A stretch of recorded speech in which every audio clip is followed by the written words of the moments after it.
A number of vaccines are now in phase 3 clinical trials, and we all hope to have a number of effective vaccines that can help prevent people from infection. However, there is no silver bullet at the moment, and there might never be. For now, stopping outbreaks comes down to the basics of public health and disease control: testing, isolating and treating patients, and tracing and quarantining their contacts. So the first person we have is Ankit Kumar. WHO recommends that mothers with suspected or confirmed COVID-19 should be encouraged, the same as all other mothers, to initiate or continue to breastfeed. Mothers should be counseled that the many benefits of breastfeeding for newborn babies and children substantially outweigh the potential risks for COVID-19 infection. Brian, the next question goes to Simone McCarthy from the South China Morning. The WHO advance team that traveled to China has now concluded their mission to lay the groundwork for further joint efforts to identify the virus origins.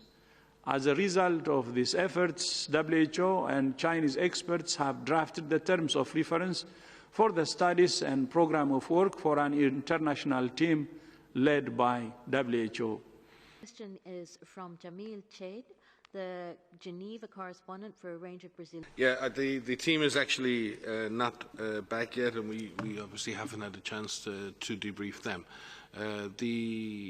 The terms of reference document that has been agreed with the Chinese colleagues lays out both the previous work that has been done to understand the disease and also the studies that are going to be needed to further understand the original cases in Wuhan. Very full and comprehensive answers. We now have Anne Gulland back from the...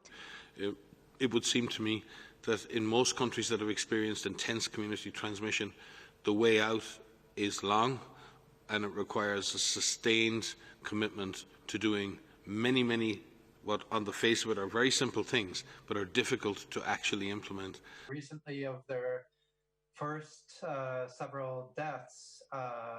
Again, the potential for this disease to spread quickly in overcrowded urban areas and in poorly served rural areas is always there, and India will obviously have to keep up a very strong and sustained effort to both prevent the spread of the disease and to treat those who fall ill. Question goes to Anne Gulland from the Telegraph. It's not our job to tell the US what it should be doing at subnational level. The state-based planning and implementation guided by the national scientists seems to be the right path. The difficulty for us all is sometimes we know the right path. The difficulty is choosing to walk it. On the remarks made at the weekend by White House experts about... What we understand from many of these studies, these are estimates of the IFR, the infection fatality ratio, is that the estimates hover around less than 1% of 0.6%. And there are a couple of studies that are out that have estimated this 0.6%. That may not sound like a lot. But it is quite high. If you think about a virus that can transmit readily, that can transmit well. Hola, buenos días. If we have results back in 4 or 5 days, even longer, that is not going to help us. So the fact that we have rapid tests that are in development, and we should say it is really, again, incredible the amount of tests that are being developed, and the fact that we have rapid tests that are being developed, this is a positive thing, and this will help control efforts.